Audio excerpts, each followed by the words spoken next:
عندي مجموعة تانية إعدادي في قاعدة ترتيب الصفات. وقاعدة ترتيب الصفات أعتقد إن في ناس كتير جدا على اليوتيوب شرحوا القاعدة ديت بطرق مختلفة، وإحنا شرحناها قبل كده في فيديو، بس تقريبا الفيديو بقى متداري في القناة، الناس مش عارفة توصل له، فقلت هفرفش الناس بالفيديو ده النهارده سريعا كده. في قاعدة ترتيب الصفات هقول لك كده على حتة صغيرة هتتعلم بها إزاي ترتب الصفات. بص معايا كده.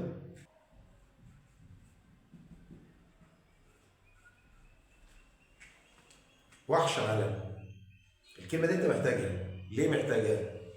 الواو بتمثل وصف، الحاء بتمثل حجم، الشين بتمثل شكل، العين بتمثل العمر، اللام بتمثل اللون، والميم بتمثل المادة الخام.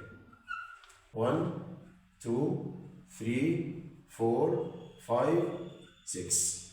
ركز كده، هو مفيش جملة بتجيلك فيها 6 صفات ولا حاجة، هي أقصى جملة ممكن تجيلك 3 صفات. تمام كده؟ يبقى أنت هتبدأ، بس طبعا احنا عندنا البداية بتاعتنا من على الشمال، ركز معايا. يبقى أنت الوصف، أنت الكلمة مكتوبة هنا بالعربي أهو من الناحية دي، بس لما تيجي ترتب هترتب من هنا. يبقى أنت هتبدأ بالوصف أهوت، بعد الوصف الحجم، بعد الحجم الشكل، بعد الشكل العمر، بعد العمر اللون، وبعد كده المادة الخام، وبعد كده اسم الشيء. ده كده الترتيبة بتاعتك في اللغة الإنجليزية. وأنت بترتب لو ما لقيتش وصف خلاص يبقى حجم، لو ما لقيتش حجم يبقى شكل، لو ما لقيتش شكل يبقى عمر، وهكذا. تمام؟ المعلومة المهمة اللي أنا عايز أقول لك عليها إن أي جملة في جمل الصفات لازم تلاقي فيها مادة خام بنسبة 90%، لازم تلاقي مادة خام. تمام؟ والمادة الخام بتلاقي برضه معاها اللون. يبقى فاضل صفة واحدة من دول عشان ما تتلخبطش بين الشكل والحجم. أنت معايا؟ عشان ما تتلخبطش بين الشكل والحجم. هعمل لك مثال كده وأعرفك هنرتبه إزاي.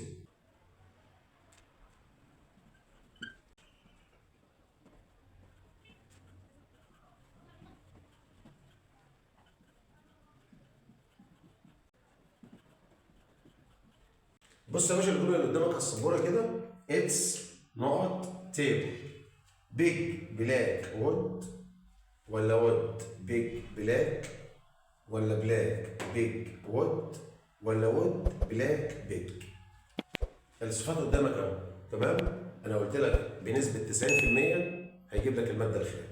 دور كده في كل الاختيارات اللي قدامك على المادة الخام، هتلاقي الاختيار ده فيه المادة الخام اهي في الآخر، اللي هي المفروض هتبقى مكانها هنا أهو، المادة الخام اهي، المادة الخام. تمام؟ طيب عندك الاختيار ده وعندك الاختيار ده.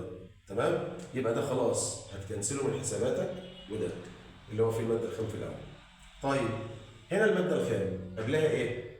قبلها اللون. تمام، دور كده أهو، اللون أهو، يبقى هي ده الترتيب الصحيح. يبقى انت هترتب من ورا لقدام. ترتيب الصفات انت هترتب من ورا لقدام، بتدور على الماده الخام في الاختيارات بتاعتك، لقيت عندك اختيارين اخرهم الماده الخام. بص بعد كده بقى اللون قبلها. طيب تمام، فين اللون؟ ده لون بيج لون ولا بلاك لون؟ بلاك لون، يبقى ده الاجابه الصحيح. تعال اما اديك مثال كده تاني واقول لك هتعمله ازاي.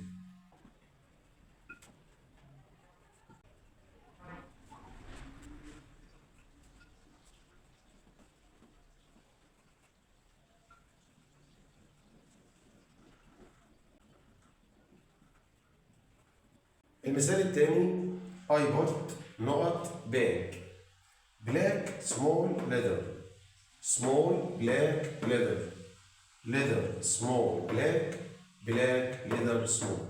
ركز كده معانا، احنا قلنا لازم يجيب لك ايه؟ المادة الخام. هتلاقي المادة الخام اللي عندنا كلمة leather في الاختيار ده وفي الاختيار ده. يبقى كده ده اخره مش مادة خام، المادة الخام في الاول، يبقى ده كده اكس خطأ، وده كده المادة الخام في النص، يبقى كده اكس خطأ. يبقى انا واقف عند الاختيار ده والاختيار ده. عندي هنا مادة خام وهنا ايه؟ مادة خام. طب قبل المادة الخام هنا ايه؟ اللون، صح؟ طب دور كده، ده بلاك وده سمول، بلاك وسمول، يبقى طبعا دي ايه؟ خاطئة، وهي دي الإجابة الصحيحة. يبقى أنت كده معاك كلمة وحش علم زي ما قلت لك. هترتب الصفات بتاعتك من الشمال، هيبقى غالبا عندك المادة الخام موجودة، فانت بتشتغل من ورا لقدام هيبقى اسهل لك، خد بالك اسهل لك من ورا لقدام. الماده الخام هي، دور على اللون قبلها والعمر وهكذا وانت شغال. كده كان عندنا بس حته كده في الصفات اللي هي، هقول لك بقى معلومه على الصفه سترايبد. الصفه سترايبد هتتعامل كلون في حاله عدم وجود اللون، وهتتعامل كوصف في حاله وجود اللون. ازاي الكلام ده؟ في صفحه 37 في كتاب المدرسه جات لك الجمله دي: It's a striped pink cotton scarf. هنا striped اتعاملت كوصف لوجود اللون اللي هو بينك. اما في كتاب التدريبات في صفحه 94 جالك الجمله اللي قدامك على الشاشه دي: It's a long striped plastic snake. هنا striped اتعاملت كلون لعدم وجود اللون. تمام كده؟ اتمنى من الله ان انتوا تكونوا فهمتوا كده ترتيب الصفات، وتكون قاعده ترتيب الصفات بالنسبه لك سهله ان شاء الله. لو عندك اي تعليق سيبه لي في التعليقات اللي تحت الفيديو، انا هرد عليك ان شاء الله. بس ما تنسوش لو عجبكم الفيديو تعملوا شير ولايك، ولو ما كنتش اشتركت في القناه تشترك وتفعل زر الجرس عشان يوصلك الفيديوهات الجديده. اشوفكم على خير الحلقه اللي جايه في فيديو جديد. جود باي.